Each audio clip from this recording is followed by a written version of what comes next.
Hola a todos. En esta ocasión vamos a compartir videos relacionados a la proyección de estados financieros, como siempre desarrollados en Excel. Y en esta ocasión vamos a ver un tema introductorio, la estructura del estado financiero y un ejemplo básico de cómo se proyectarían la información, ¿no? Como siempre desarrollado en Excel. Entonces vamos a pasar al Excel. Lo tengo acá. En el transcurso de los videos, lo que vamos a hacer es, o el objetivo es terminar con este cuadro de acá, ¿no? De proyecciones, donde vamos a poder ver los supuestos o drivers, ¿no? Para hacer las proyecciones, los estados financieros, tanto históricos como las proyecciones. También vamos a poder ver el estado de situación, ¿no? Que es todo este cuadrado, el flujo de caja. Básicamente el objetivo del curso es eso, hacer las proyecciones de los estados financieros y que estén cuadrados con un flujo de caja para presentarlo a alguna entidad financiera o para tomar decisiones de inversión de nuestra empresa, ¿no? Acá está el capital de trabajo, ciertos cálculos que tenemos que desarrollar y finalmente la estructura de capital, ¿no? Entonces, esto vamos a verlo en el transcurso de los videos, pero antes de todo eso, lo que quiero hacer es hacer algo parecido, pero con de una manera más resumida, ¿no? Por eso le he puesto acá como base. Entonces, si ustedes ven acá, es algo parecido, ¿ok? Pero vamos a hacer todos los cálculos acá, resumiendo un poco el objetivo del curso, ver qué cuadra, y luego cuando hagamos el desarrollo ya del caso, este sí va a ser mucho más detallado, ¿no? Con muchas más proyecciones o mucho más detalle en las proyecciones o los cálculos que hay que hacer, pero creí importante poder explicarles un poco cómo lo haríamos en un inicio, ¿no? Partiendo de algo bastante básico. Entonces voy a abrir otro Excel que tengo acá, que es este, y esto es lo que vamos a ir desarrollando video tras video. Entonces en este caso, el video que estamos viendo es para ver la parte introductoria, que en sí es bastante, no es tan introductoria porque vamos a hablar varios temas, ¿sí? Entonces, básicamente, para hacer las proyecciones tomando este ejemplo base, normalmente, ¿qué hacemos? Tomamos data histórica, acá yo voy a poner algo así, año cero, ¿no? Que sería, por ejemplo, la base del año pasado, 2022, y a la derecha las proyecciones. Puede ser el primer año de proyección y así 5 años.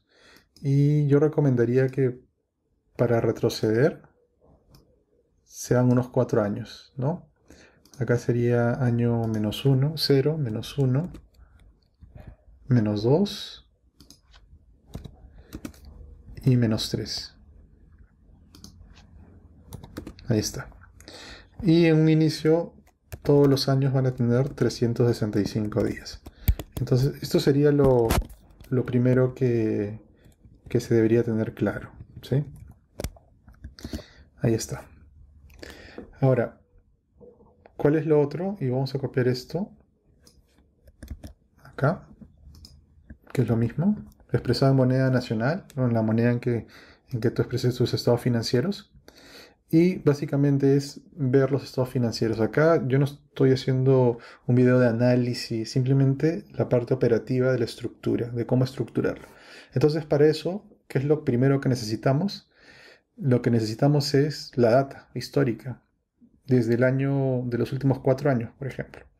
Entonces, la estructura de un estado financiero están estados de resultados donde están las ventas, los costos de ventas, que dan la utilidad bruta, gastos operativos, administrativos, ventas. Yo estoy separando depreciación, pero la depreciación puede estar dentro del costo de ventas o dentro de las cuentas de gastos. Yo lo estoy separando acá. Eso da la utilidad operativa, el neteo de utilidad bruta menos los gastos. y depreciación. Luego están los gastos financieros, producto de los intereses de los préstamos. Quedan la utilidad antes de impuestos, están los impuestos. Y luego de restar los impuestos está la utilidad neta, ¿sí? Entonces, normalmente uno tiene estos estados financieros en la empresa, se las pides al contador, entonces simplemente lo llenarías.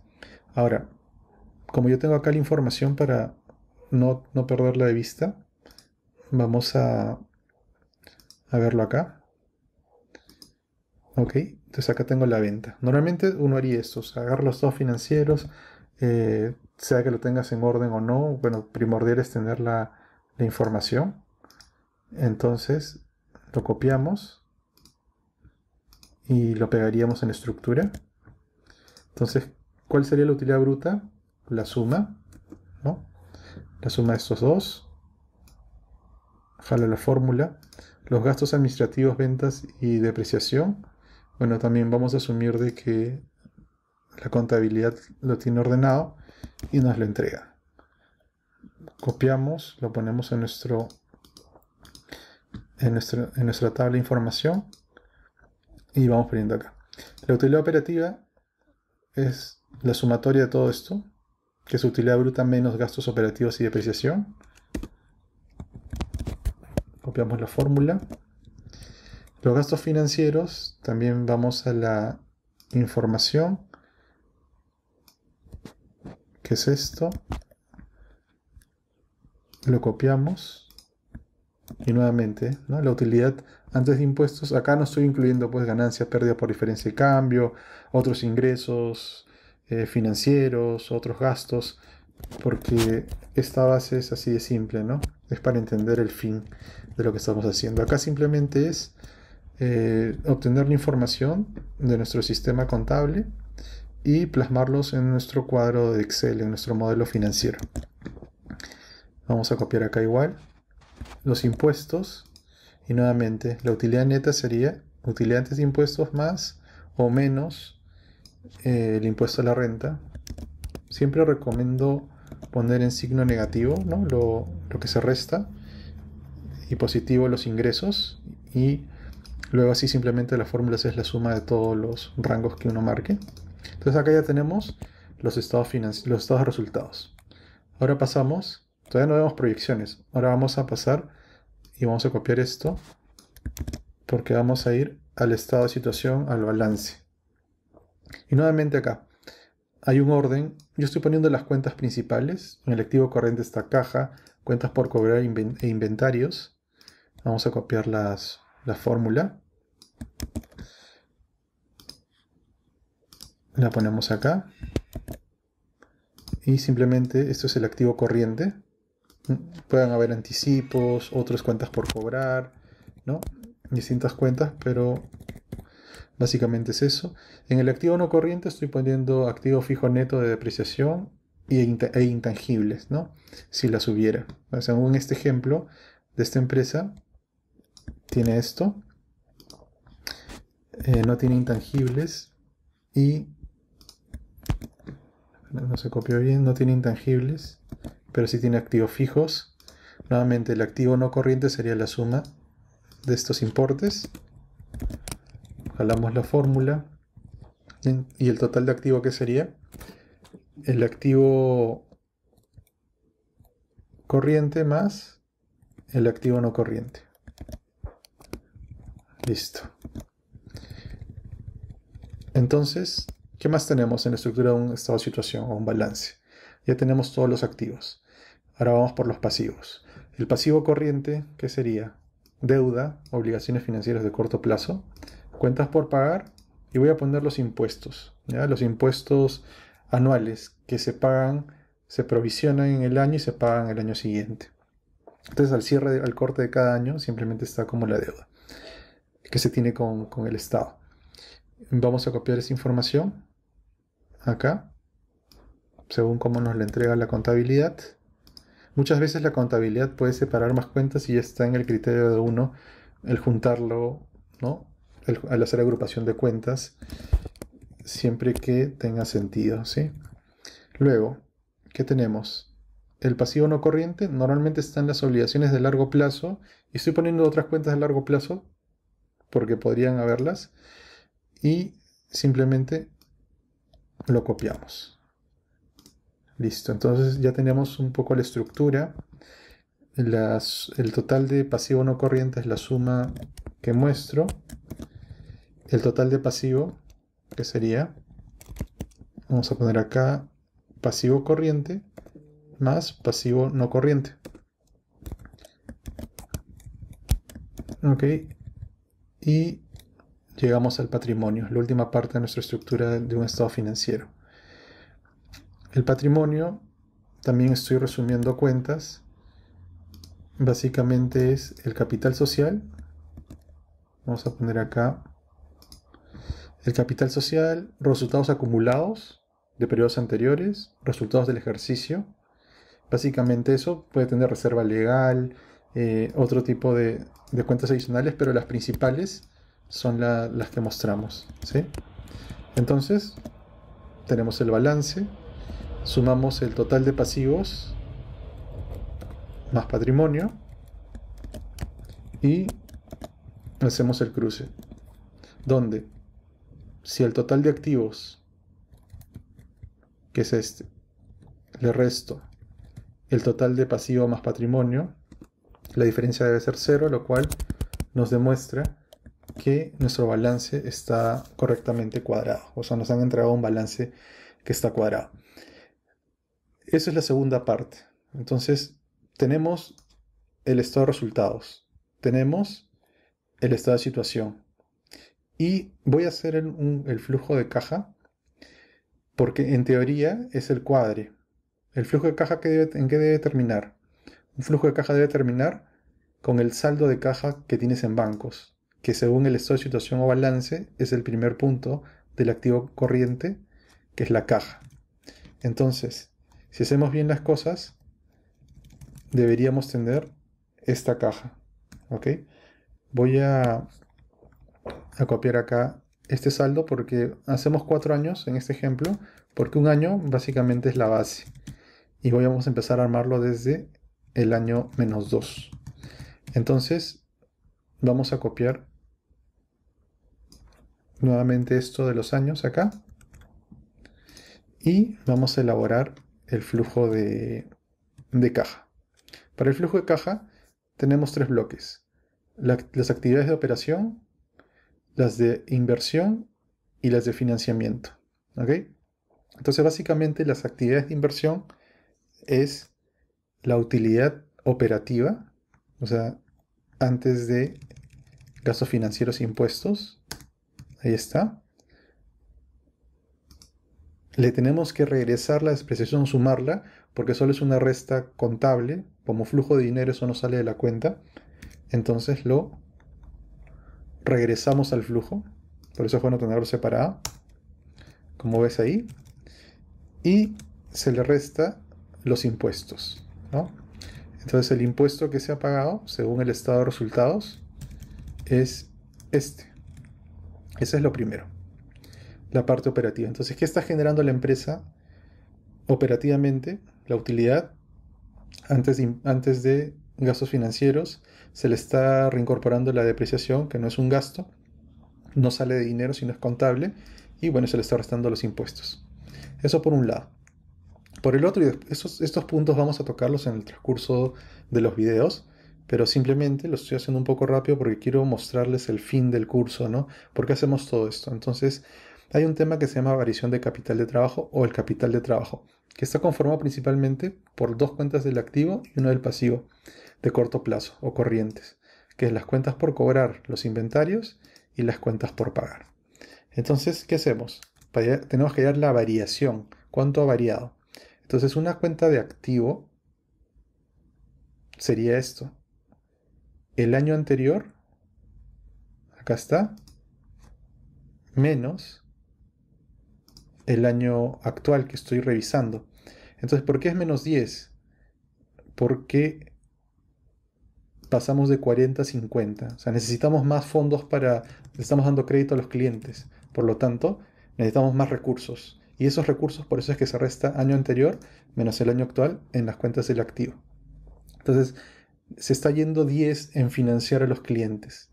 Los inventarios, igual. resto del año anterior menos el actual. Como estoy necesitando 5 más, está saliendo 5 de mi flujo para financiar los inventarios que estoy comprando. ¿Ok? Y para terminar, las cuentas del pasivo es al revés. Es año actual, que es las cuentas por pagar, que es esto, menos el año anterior. Acá, si se dan cuenta, las cuentas por pagar han aumentado. Eso va a favor de la empresa porque los proveedores nos están dando más crédito. Por lo tanto, se entiende como un ingreso de capital, de dinero a la cuenta. Se entendería así, ¿no? Es una variación a favor de la empresa. Por eso es que se resta siempre el año actual menos el año anterior. Con esto tenemos la variación del capital de trabajo, ¿correcto? Y completamos con la variación de otras cuentas por pagar, o de otras cuentas. En este caso, la única que nos faltaría sería de los impuestos. Como es un pasivo, es año actual menos el año anterior. Tengan en cuenta que ya hemos tocado o hemos tomado, voy a ponerle acá como una ayuda, acá. ¿Qué cuentas estamos tomando para el capital de trabajo? Esto, vamos a ponerle acá. Y también tenemos las cuentas de acá. Ya se utilizaron, ¿sí? También esto, otras cuentas por pagar, como lo ven acá en el flujo, ¿correcto? De resultados ya tomamos estos datos. Entonces, la sumatoria de todo esto sería el flujo de caja de actividades de operación, ¿no? O el cash flow. Si lo junto acá, obtengo esto. Ahora, como ya armé toda la fórmula, si yo lo giro para la derecha, obtendría la generación operativa del, del negocio, ¿no?, que estoy analizando. Ahí tenemos esta parte. En las actividades de inversión, estamos asumiendo todavía que no se invierte nada, no se ha invertido nada adicional. Por lo tanto, si yo lo sumo, mis actividades de inversión son 0. ¿Qué más tenemos? Las actividades de financiamiento. En este ejemplo vamos a suponer de que la empresa se puede financiar con deuda de largo plazo y de corto plazo. En la deuda de largo plazo, el supuesto es que la empresa no se está financiando, por eso es que no está invirtiendo. Al no invertir en activos, no está financiándose a largo plazo. Entonces le voy a poner 0. ¿Qué más? Acá es donde uno ya tiene que ver el análisis de sus cuentas. O sea, si uno tiene la información de esta empresa, podría pedir los cronogramas de pago y ver si esta deuda de largo plazo tiene un cronograma. Y en este ejemplo, estamos asumiendo de que la empresa amortiza 10, el equivalente a 10, pueden ser 10 millones, 10.000. Yo lo he puesto como en números más simples. Está amortizando 10 cada año. Por eso es que al no aumentar más deuda, baja en un año de vida 50, amortiza 10 y amortiza 10. Entonces cada año va bajando. En el flujo lo que ponemos es eso. Es la amortización de deuda. Ya sea que tengan los cronogramas de pago o, en este ejemplo, lo vamos a poner a mano. Entonces cada año va amortizando. No pide deuda nueva y amortiza deuda. ¿Qué otro supuesto más tenemos? Que cada año, o que al término de cada año, la empresa se financia con deuda de corto plazo. Según esto, la deuda de corto plazo es esta. O sea, cada año se financia lo que se indica ahí. Se financia 50, 60 y 70. Y que ese año que estoy analizando, lo que hace es pagar la deuda del año anterior. Ese es en este supuesto. Entonces, ¿cuál sería la deuda del año anterior? Toda la deuda, porque es corto plazo, menos de un año. Entonces la deuda del año anterior sería estos 40. ¿Ok? Entonces me presto 50 y pago 40 del año anterior. Me presto 60 y pago 50 del año anterior. Me presto 70 y pago 60 del año anterior. Entonces esta mecánica es lo que está sucediendo. ¿Qué más? Gastos financieros. ¿Qué son? Los intereses de los estados resultados, ¿no?, del año. Ahí está. No estoy haciendo el año 3 porque el año 3 lo puse para que me sirva para hallar las variaciones de capital de trabajo. Entonces, tenemos dividendos o emisiones de capital, en este ejemplo no. Por lo tanto, nuestras actividades de financiamiento serán la sumatoria de todo lo que indica acá. Listo. Ahora, el flujo de caja neto sería la suma de cada flujo. El flujo de operación más el de inversión más el de financiamiento. Esta fórmula la jalamos acá. Luego, ¿qué más tenemos? El año anterior, yo no llené esta información, pero el balance cuadra. Entonces, ¿cuál fue el saldo de caja de ese año? Del año 3, lo que indica el balance en caja, que dice que es 130. Ven acá, 130. Entonces yo lo pongo como saldo final de ese año. Ahora, el año que estoy analizando, ¿qué tengo que hacer? Saldo inicial de caja sería el saldo final del año anterior, sería mi saldo inicial de este año. Y mi saldo final de caja de este año en análisis sería la sumatoria de mi flujo de caja neto, que puede ser positivo o negativo, más lo que indico acá. Entonces, si eso es correcto, y yo jalo la fórmula, esto va a jalar saldo inicial del siguiente año, va a ser el saldo final del año anterior. Y si jalo acá, va a ser lo mismo. Y si jalo las fórmulas, me sale todo esto. Entonces, este es el objetivo que quería mostrarles. Al final, aunque esto no es proyección todavía, siempre la caja, o sea, del flujo de caja, el saldo final del flujo de caja debe ser igual a la cuenta de caja del estado de situación o balance. Entonces, si yo hago y a este saldo le resto lo que dice la caja, que es esto, ¿correcto? Sale 0 y es correcto. Si yo jalo la fórmula, también me sale 0, lo cual me quiere decir de que mi flujo de caja está funcionando. Esto es súper importante porque cuando pedimos financiamientos a los bancos nos piden el flujo de caja y muchas veces lo elaboramos de una forma incorrecta porque no tenemos claro o se nos complica mucho hacer estas estimaciones. Entonces, esto es lo principal, ¿sí? Lo que estamos viendo acá es la elaboración del esquema del flujo de caja, ¿sí? Entonces, esta parte introductoria la voy a dividir en dos partes, porque una parte es cómo está la información que ustedes están observando acá. Hemos puesto la información histórica, ¿no? Voy a borrar ya esta parte de acá. Hemos puesto la información histórica. Hemos visto que cuadra, hemos hecho, o sea, la contabilidad está bien y hemos elaborado nuestro flujo de caja en base a la información con la que contamos y estamos demostrando que si seguimos esta secuencia obtenemos la caja final de este flujo de caja que es el equivalente al saldo que se muestra en el estado de situación. Correcto.